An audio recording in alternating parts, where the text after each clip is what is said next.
عارف ان في ماتشات في التاريخ كانت النتيجة فيها محسومة قبل ما تبدأ، ومش عشان الفريق كان اقوى ولا عشان التكتيك كان عبقري، لكن عشان كان في حاجات في الكواليس محدش كان يعرف عنها حاجة. وخلي بالك المؤامرات في الكورة حاجة موجودة فعلا، وده واقع حصل قدام عينينا، والماتشات خير ودليل على كلامنا. فخلينا نبدأ بالقصة الشهيرة بين برشلونة وتشيلسي في نص نهائي الأبطال 2009. الماتش اللي حكمه كان النرويجي توم هينجينج أوفريبو. ساعتها تشيلسي كان يستحق 4 ركلات ترجيح سلام 100%، لكن الحكم رفض يحسب أي واحدة منهم، وفي آخر دقيقة إنيستا بيسجل هدف التأهل لبرشلونة، ودي كانت واحدة من أكتر المباريات المثيرة للجدل في تاريخ البطولة.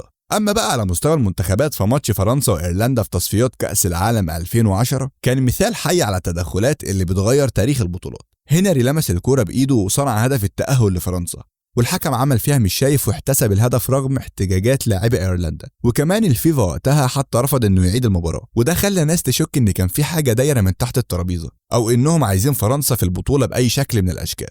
وفي 2002 فضيحه كوريا الجنوبيه في كاس العالم اللي شهدت قرارات تحكيميه غريبه ضد ايطاليا واسبانيا، وكمان ساعدت كوريا على الوصول لنص نهائي كاس العالم لاول مره في تاريخهم. والحكم طرد فرانشيسكو توتي في ماتش ايطاليا وكانها اوامر من فوق، وكمان لغى هدفين سلام جدا لاسبانيا اللي هو مش مفهوم انت لغيتهم ليه. وكمان عندك نهائي كاس العالم 1966 بين انجلترا والمانيا، واللي كان فيه واحده من اكتر اللقطات المثيره للجدل في التاريخ. جيف هيرست سجل هدف لانجلترا والكره ارتطمت بالعارضه ونزلت على الخط، لكن لقينا الحكم بيحسب هدف رغم ان مفيش دليل قاطع انها عدت الخط. واللقطه دي لحد النهارده الناس بتتناقش فيها وبتقول ان البطوله كانت مرسومه لانجلترا عشان تكسبها، لان البطوله كانت على ارضها. فالملفات السوداء في الكوره كتير، ومهما عدت السنين دايما بنلاقي قصص جديده بتاكد ان اللعبه مش بس 90 دقيقه، في حاجات تانية بتحصل ورا الكواليس بتغير مسار البطوله.